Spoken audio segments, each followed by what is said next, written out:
people united will never be divided. The people united. Good morning. Good morning. We are here with housing services being cut. We're here with Nitro residents being cut. You've got community voices heard. You've got the housing access program. We've got a lot of groups out here calling on Governor Hochul to stop forgetting about public housing tenants, stop forgetting about LGBTQ services that are under attack, and that she needs to prioritize all of us in her budget. My name is Juanita Lewis. I'm the Executive Director of Community Voices Heard. And as you can see, we're in solidarity with all of our brothers and sisters fighting against this bad budget. So we're going to share the group, we're going to share the spotlight because there's a lot that we need to talk about. And so right now, we're going to talk about the fact that there are over 70,000 public housing tenants that are at the risk of eviction because Governor Hochul did not prioritize them in the budget, particularly for COVID relief money. When we were all trying to fill up the emergency rental assistance program, you know who wasn't thought about? Public housing tenants. We're calling on Governor Hochul and Assembly Speaker Carl Heastie and also Senate Majority Leader Andrew Cousins to fight for public housing tenants across the state, and particularly fighting for Nitro residents to make sure that we have $589 million in this budget. Where the money at? We know that COVID took a lot of our friends and our families. We know that people lost jobs. And the last thing you need to worry about now is if you have a place to stay, a roof over your head. Yes. And so we're saying now that they have to prioritize us in this budget, that she needs to prioritize us. And so we're gonna have a couple of speakers from public housing, right? We've got one of our leaders from Polo Grounds, Barbara Williams, is gonna talk about what this means for her and her tenants in Polo Grounds. Barbara.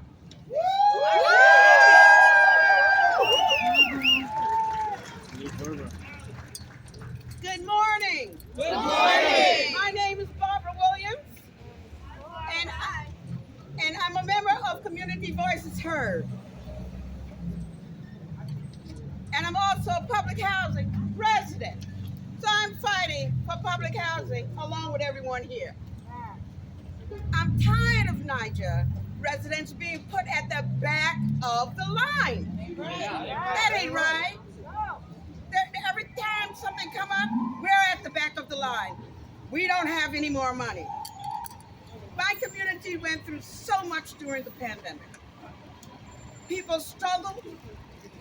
I helped with neighborhood food pantry. And when the pandemic began, the number of families showing up was almost tripled. Almost tripled. People can't afford to feed their families. People can't afford to medication and other bills. Y'all shouldn't have voted for her. People have struggled to make ends meet as the cost of everything has gone up. People lost jobs and couldn't pay their rent. It hurts to see neighbors struggle so hard. It really hurts. It's especially hurtful when you see children involved in this struggle. And we've probably got more children than adults that's going through this.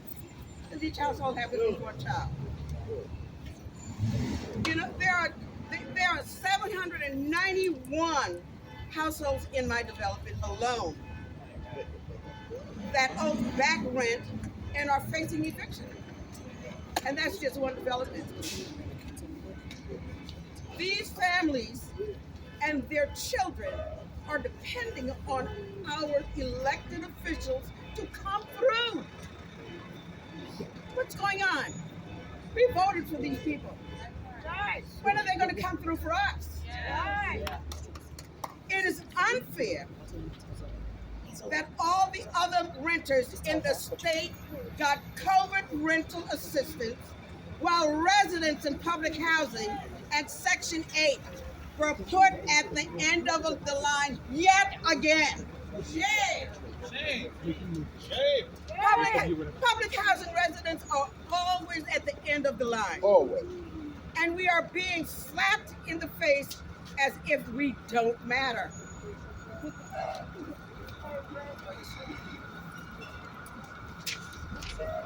Most people in public housing work. Most people work.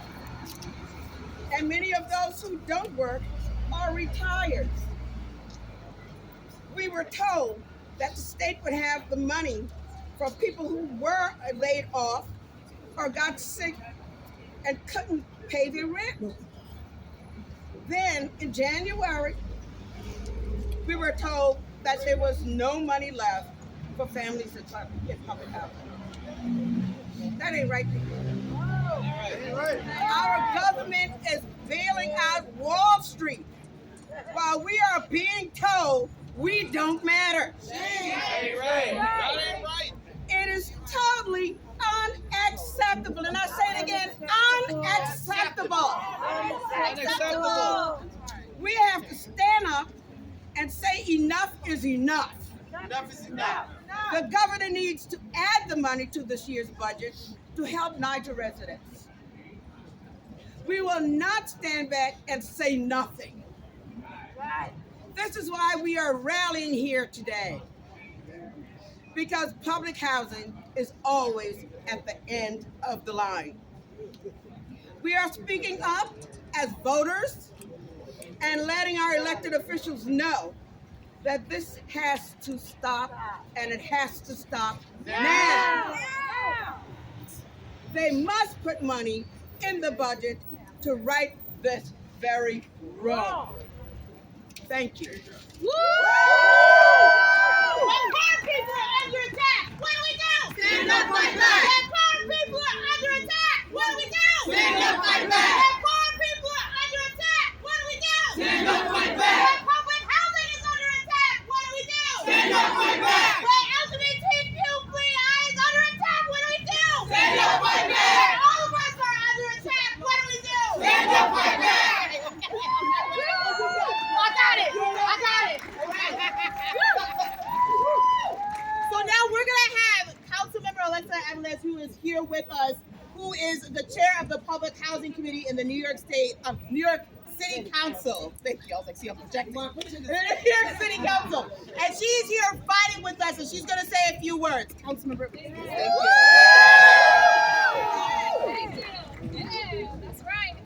Hello, everyone. How we doing? All right. It's a good day to fully invest in NYCHA.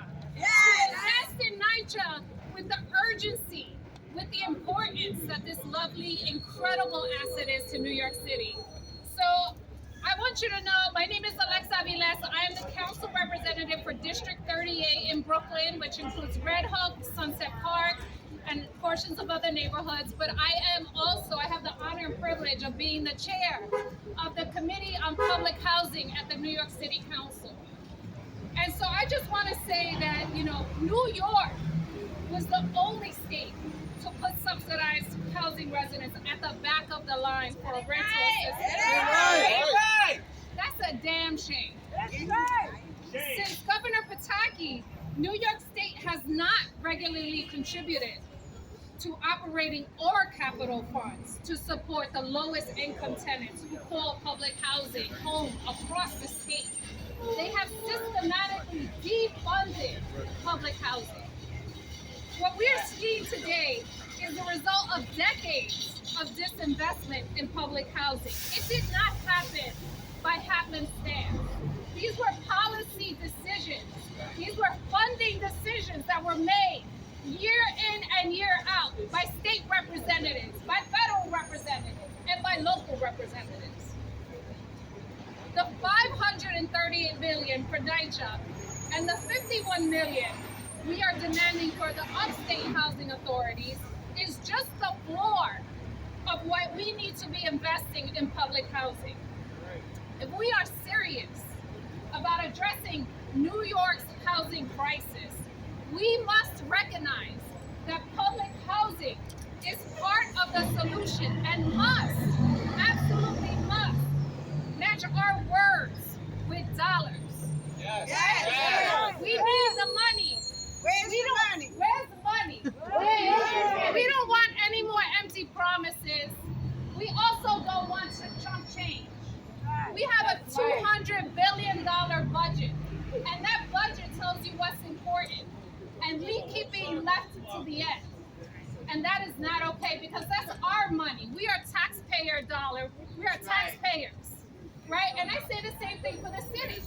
The city has been better in investing, but it needs to do better, because we need more, and our residents deserve more. Our city agencies should be putting public housing residents at the front of the line, not sending them to NYCHA. NYCHA's not New York City. So we need to stop putting our public housing residents, treating them as second-class citizens. So we're here just... Show us the money. That's right, show us the money. Not putting us out. Not putting us out. We need this. That's right, we need this investment. It's priority. This should be a priority.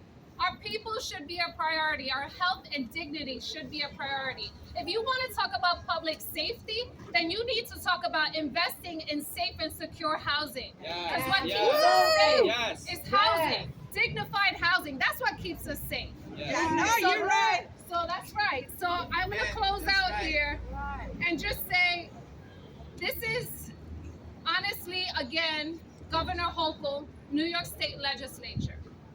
538 and 51 million is the floor. We know NYCHA needs more. You know NYCHA needs more.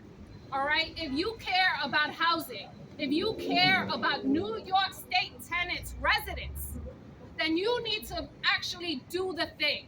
And doing the thing is fully investing in it. Giving operating funds, giving capital funds, and putting us in the front of the line, not in the back. And so we need this money. We need you to deliver. We are done with the promises, and we are done with actually being invisibilized, because that's what's been happening over the years, right? It's like public housing residents don't even exist. Well, we built this city, and we demand full investment in the housing infrastructure. Public housing is social housing. It is the most critical asset to New York City. It is the one thing that has made sure Black and brown communities remain in this city. Again, you believe in affordable housing, you must fully invest in public housing at every level of government. Thank you so much. Public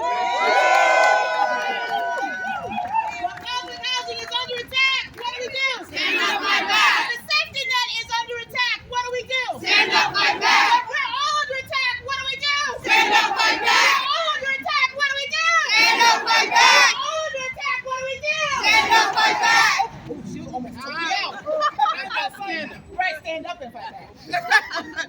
So now we've got our last speaker. We've got Ann Valdez, who's coming all the way from Coney Island to represent one of our tenants who's unable to be here today because she's sick, and who tried applying for the ERAP program and was not approved. And so who is at risk of a lot of different things happening now. So Ann, please just come share your story. Good morning, everyone. Good morning. As you heard, my name is Ann Valdez. I am a third-generation resident in Gravesend Houses in Coney Island.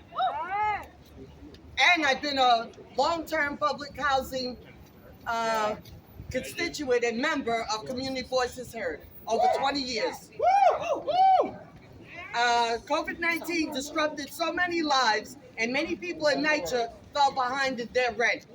Today, I am reading the testimony of a CVH member who can't be here because she is recovering from surgery. She wanted to make sure that elected officials heard about what she and so many other residents of NYCHA have been going through. My name is Maria, and I live in the Bronx River Houses development in the Bronx, New York, and have been living in NYCHA for most of my life. I am here today to tell you my experience and hardship with NYCHA and the rental assistance support needed in public housing. In 2019, my husband passed away. When he was alive, we both had incomes to cover our rent, but it took a very long time to have my husband removed as a member of our household to adjust the cost of my rent. It became difficult for me to continue to pay for that amount when it was just me, especially considering other outside medical expenses. I applied for the Emergency Rental Assistance Program in 2021 and was approved, but still had not received any support. During that time, I went to visit family, and when I came back home, my house was flooded from a pipe burst in the building. I lost my furniture due to damages and even lost my 2 pet birds that died from drinking the dirty water that was falling in their cage. From the flooding, my apartment developed black mold, which caused more health issues, including respiratory and skin conditions that I currently pay out of for my pocket. ERAP would be helpful for me to finally catch up on my expenses, but has come and my rent has been increased and I can't afford it with only my income. I can't receive reimbursement from HRA because I was informed I'd be removed from receiving ERAP. The state must enact statewide emergency rental assistance program for public housing residents and provide $538 million for rental arrears at NYCHA and $51 million for public housing authorities outside of New York City. What Maria has gone through is heartbreaking. Maria and thousands more public housing residents are facing eviction. They are facing eviction after going through family deaths and health issues and struggles, and it isn't right. The state needs to right the wrongs and make sure that NYCHA residents get the same help that everyone else got. The governor must fund rental assistance for public housing budget as well as outside rental assistance. Thank you very much, everyone. Thank you. And I appreciate your support.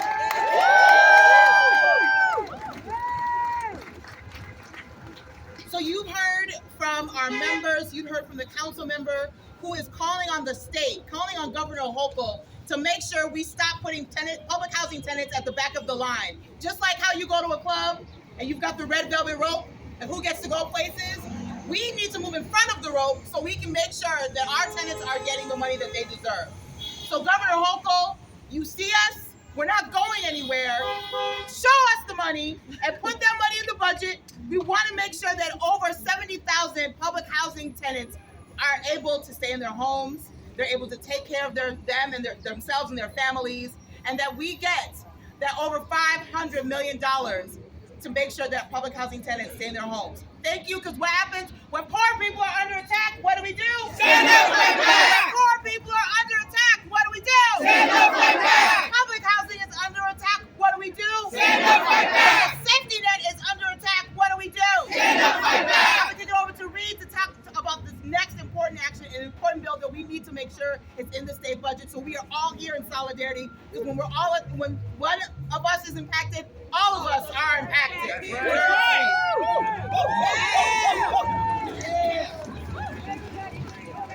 All right.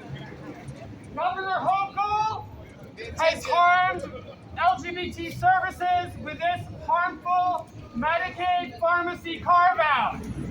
So I want to honor our allies at NYCHA and Community Voices Heard, who've given a beautiful press conference. But we have a lot more to say, and we need the press to stick around to hear it. That's right. All right. So if we can get our banner over here and our speakers ready. All right. Black banner. Yeah. Step back and then, yep, there you go. All right. Thank you.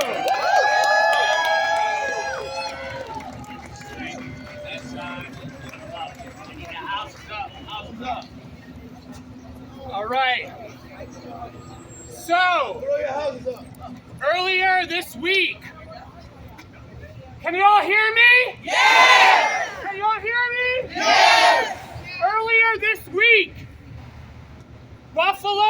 organizations, LGBT groups, disinvited Governor Hochul from Buffalo Pride. They said, you are not invited to the Buffalo Pride Parade this year, Governor Hochul. You cannot come to Buffalo Pride this year, Governor Hochul. Good. Why did they do that? Because Governor Hochul is pushing through a Medicaid pharmacy carve-out that will harm LGBTQ services across the state. Groups today are calling on the Pride organizers in New York City to either disinvite Governor Hochul from New York City Pride or else boycott the New York City Pride Parade and protest the governor for harming LGBT services. And put them in the back of the line. We are going to hear today from many leaders of the LGBT community and service providers and people who will be harmed by these cuts. First up is Sharon Duke from Alliance for Positive Change.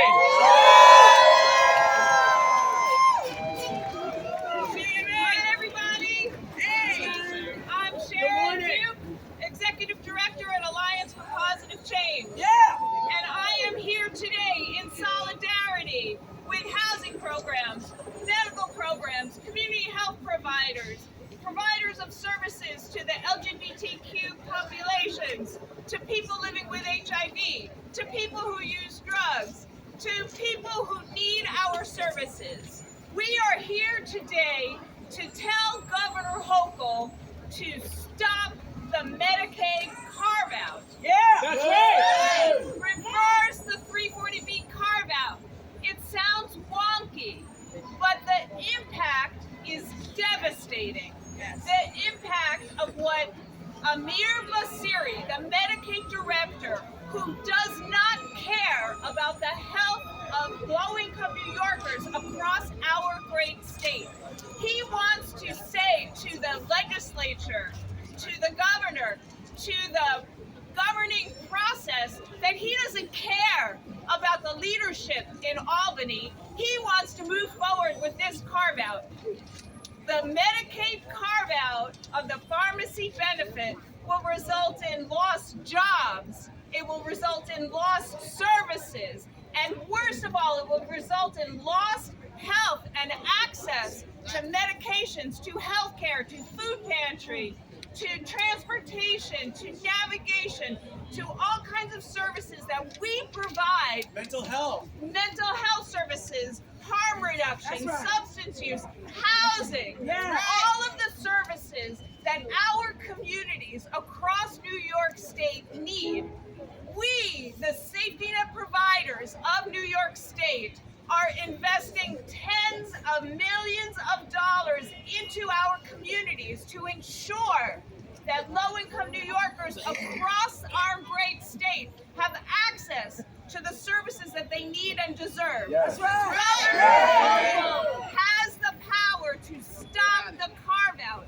Governor Hochul has the power to save lives. Governor Hochul has the power to save jobs and save services. And we're saying, Governor Hochul, do not allow this carve-out to go through. Tell your Medicaid director to stand down. Tell your Medicaid director to do his job and serve the people of this great state that he is supposed to be representing and caring about.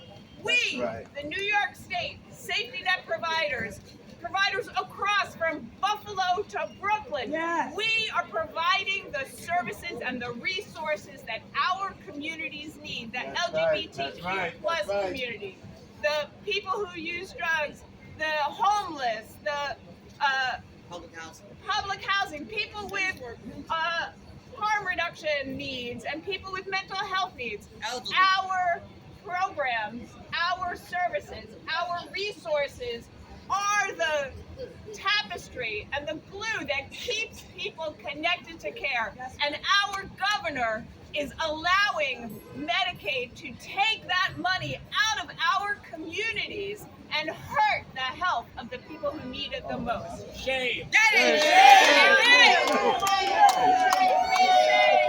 Governor Hochul, reverse the carve-out. Governor Hochul, reverse the carve-out. Governor Hochul, reverse the carve-out. Governor Hochul, reverse the carve-out.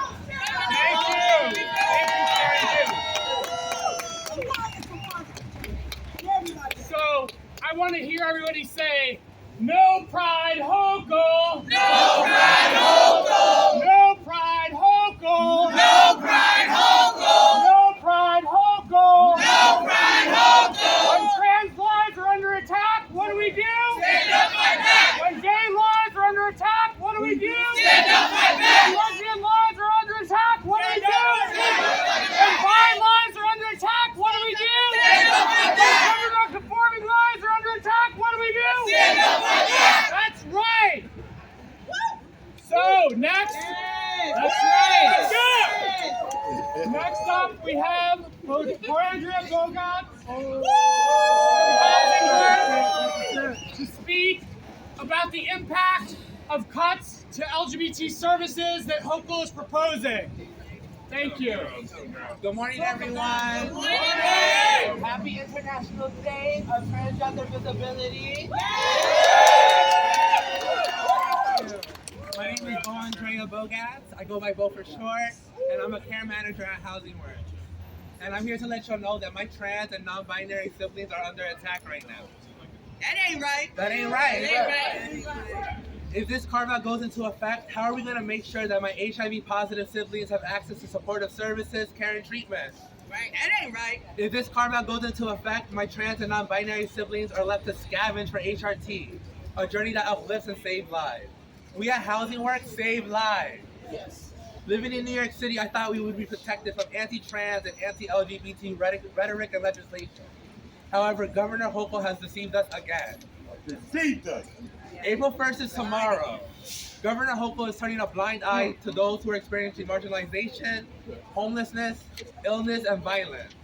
I ask you all to urgently say with me, queer lives matter! Queer lives matter! Trans lives matter! Trans lives matter! Black and brown trans lives matter! Black and brown trans lives matter! Can we get that one more time, a little louder? Trans lives matter! Trans lives matter! Black trans lives matter! Black trans lives matter! Thank you, everyone. You are welcome.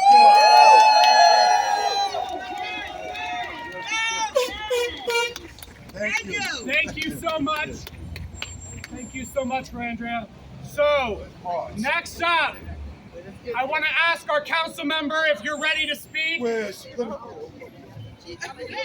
she at? Our council member, Alexa Avila. Thank you.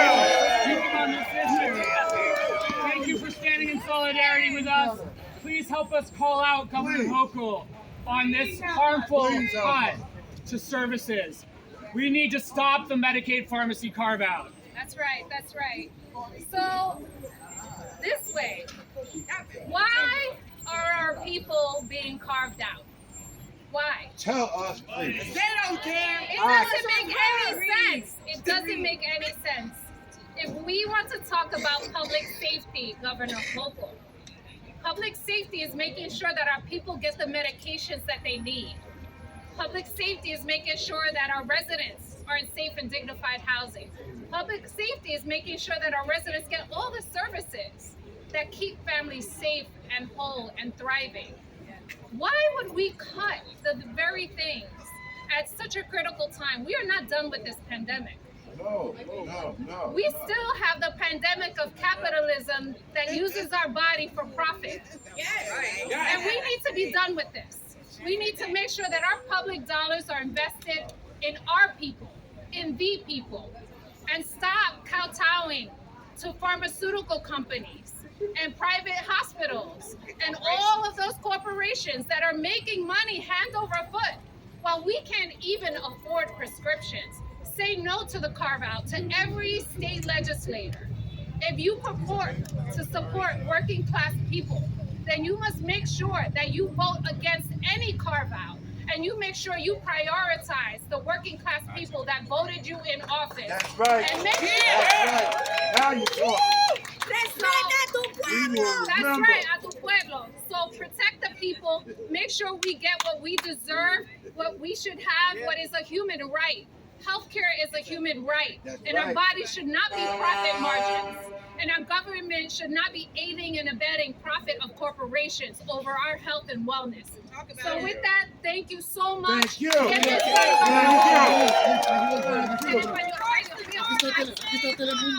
solamente para decirle bien brevemente, porque se me olvidan las cosas, me llama que respete la comunidad. Estamos aquí exigiendo que no se que invierte totalmente en este programa. No queremos the carve out. No sé cómo se dice eso en español.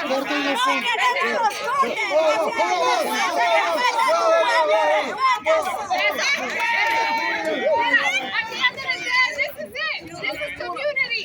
This is collective care. We're caring for each other, right? This is what it's about. That's right. Healthcare is a human right. Por favor, es importante que no se corte los programas de la salud. Nuestra comunidad necesita sus medicamentos. Eso es. Gracias. Eso es importante.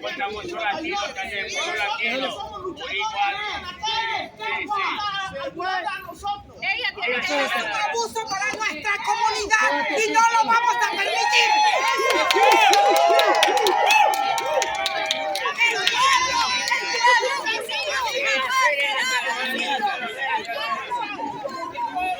Jamás será vencido. El pueblo unido jamás será vencido. El pueblo unido jamás será vencido. Thank you so much. Again, when trans lives are under attack, what do we do? Stand up like that. When gay lives are under attack, what do we do? Stand up like that. Black trans lives are under attack, what do we do? Stand up like that. When Latinx trans lives are under attack, what do we do? Stand up like that. Thank you. So next we have Anthony Randolph from Harlem United, who can talk about what the Hochul proposal and the cuts to healthcare will mean across the state. We want Hochul to halt the carve-out that is set to go into effect April 1st, tomorrow. She should be ashamed. She should be ashamed. Anthony, please tell us, what is the harm of this carve-out? Good morning, everyone. My name is Anthony Randolph, and I am you and you are me. Yes. And we need to let Governor Hochul know that our lives matter, that we're not a dollar sign, we're not a quota to be met, we're human beings. Let me tell you, when I got sick and I was at my lowest, and I went to the pharmacy to get my medication, they wouldn't give it to me. There was an issue, there was a problem. So what was I to do? What was I to do? I called Harlem United, and they in turn got in contact with AmeriCare. Within 15 minutes, I got my medication. Under the governor's plan, I'd have to call an 800 number and wait for a response. About time I got a response, I wouldn't have needed medication. 340B works because I'm here now because of 340B. I'm here now because of 340B. And this is what you want to take away from us. People need their medication. Yes, we do. Do we need more people that's HIV positive without medication? No. Let it hear it. Do we need more people? No. Homelessness. This is going to affect our homelessness. I get supportive services. I'm scared I might lose my apartment. Do we need more homeless people in the street? Absolutely not. What about mental illness? No. Do you think someone who's going through a crisis has enough sense to call an 800 number and wait for a response? No. So now you're attacking homeless people. You're attacking mental health people. You're attacking people who's HIV positive. This is going to affect the LGBTQ community. So we need to let her know to repeal this now. I say this, Governor Hochul. Harlem United has been saving lives for 30 years. Amita Care has been saving lives for years. The Alliance for Positive Change has been saving lives for years. So I tell you, come down. What are you going to do? Are you going to save lives? We voted for you. Now it's time for you to vote for us.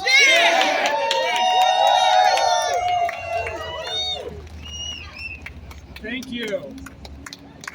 I want to hear it chant again. No pride, Hochul! No pride, Hochul! No pride, Hochul! No pride, Hochul! No pride, Hochul! No pride, Hochul! No pride, Hochul! No pride, Hochul! No pride, Hochul! No pride, Hochul! You cannot cut services to community and then try to walk among community and seek praise. That is not acceptable. You are hearing from people who will be harmed by this carve-out. You need to listen, Governor Hochul. You need to stop the carve-out now. You need to be accountable. We will hear from Kasim Kone from African Services Committee about the harm of this carve-out. Thank you, Kasim. Hey, good morning, everyone. My name is Kasim Kone. I'm a program specialist at African Services Community in Harlem. I bring greatness and solidarity from our executive director, Amanda Lowe, and our small but mighty team of colleagues who work hard to serve our community. Many of those clients are LGBTQ New Yorkers living with HIV, who are also undocumented. I will repeat that again, undocumented, or with other precaution immigration studies. Because of their multiple vulnerability and marginalization, our clients really value stability. They want to receive calls from familiar members, hear familiar voices on the line, see familiar faces when they come to our office to receive the services they depend on. The proposed carve-out, the impact it will be have on 340B services and revenue. Through them, the reinsurance services they depend on.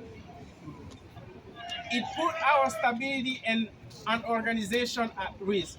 And for many of our clients, other providers that we navigate and often escort them to will also be put at risk by the carve-out. Losing reliable access to trusted provider, threaten both physical and then mental health. For all these reasons, and in solidarity with all the other organizations here today and their clients and community, we say cancel the carve-out and save up 340B. 340B!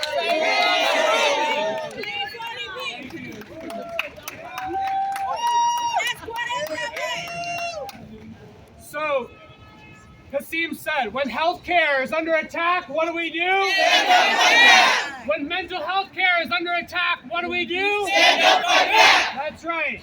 So I want to invite my colleague, Danik Martinez, to speak in Spanish and bring it home, and then we're going to have one more speaker.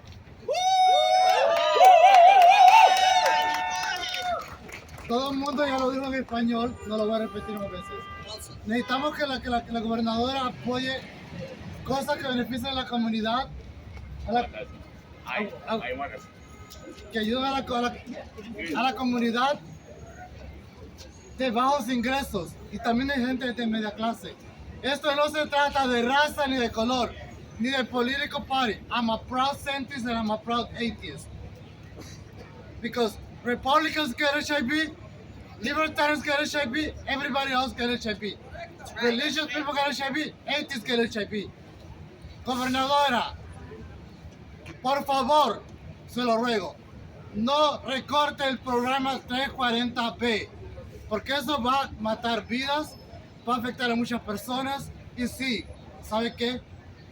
Los billonarios, no, usted no solamente depende de los billonarios. Es cierto que necesitamos dinero, usted necesita dinero para su campaña, Pero no se olvide que usted también necesita a los votantes. Sin los votantes usted no puede llegar a su poder. Recuerde que si alguien casi le gana por 7 puntos, tenga cuidado con lo que está haciendo, tenga mucho cuidado. También ayuda a pasar cash assistance grant increase for shelter and non-shelter people. $45 a month is not enough. Ayuda a pasar el cash assistance para shelter, la gente del shelter y la gente que no está en el shelter. Ayuda para otros problemas que están pasando. Gobernadora, ayúdeme. Necesitamos con su apoyo. Y pues, solamente, ¿quién más me quiere ayudar en español? Ven para acá. Ven para acá, para que me ayuden. No somos una estadística, somos seres humanos. Hemos Así se votado por habla. usted. Es una No es vergüenza solamente que en mi la voz, la voz de capital ellos del también. mundo la gente no esté recibiendo lo que merece. Respeto a nosotros. Respeto. Votamos por usted. Es un abuso lo que quieren hacer a nuestra Dile que comunidad votamos por latina. ella. Votamos por ustedes y somos bastantes. Respétanos y danos lo que nos merecemos. Exactamente, así se habla. Gracias. Un abrazo.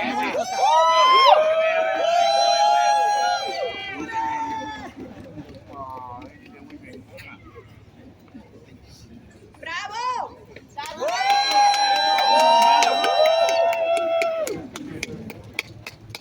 Can I hear it again? No pride, Hochul! No pride, Hochul! No pride, Hochul! No pride, Hochul! So the Buffalo organizations banned Hochul from Buffalo Pride this week.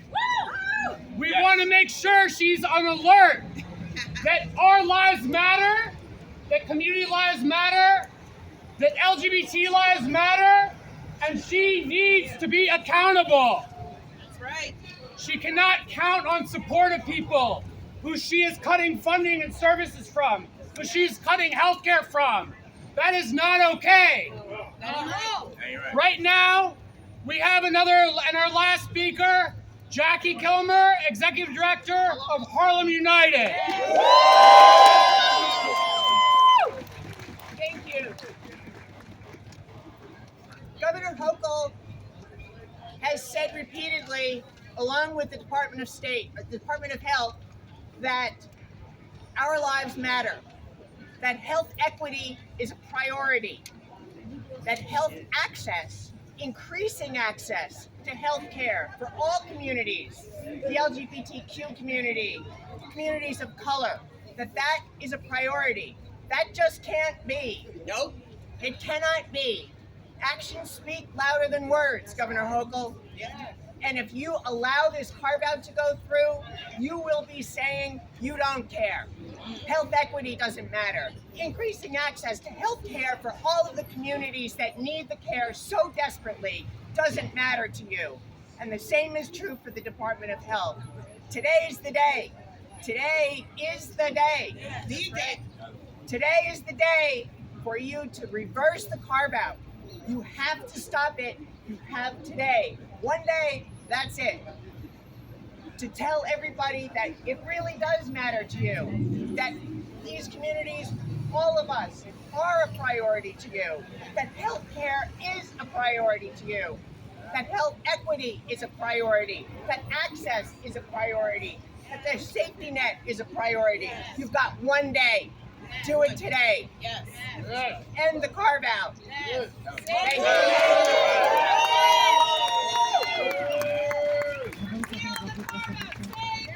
Kill the carve-out, save lives! Kill the carve-out, save lives! Kill the carve-out, save lives! Kill the carve-out, save lives! Kill the carve-out, save lives! Kill the carve-out, save lives! Repeal the carve-out. Save lives!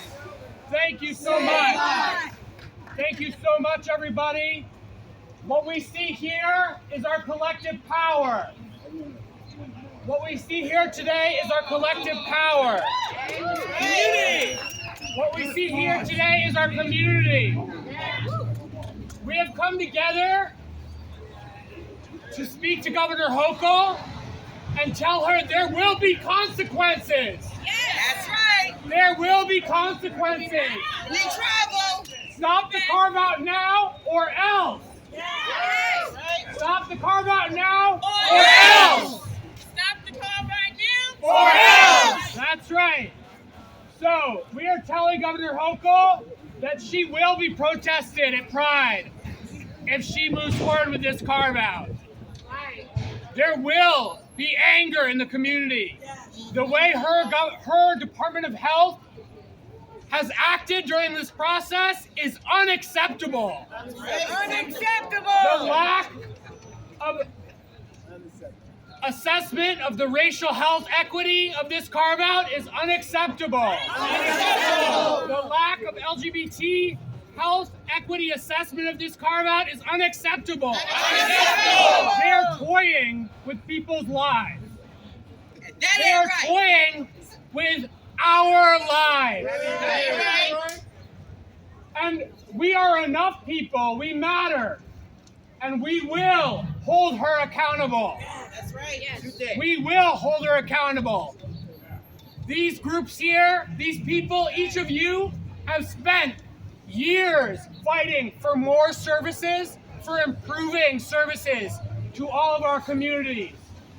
Day and night, hard days, seeing our people die unnecessarily for not having enough support.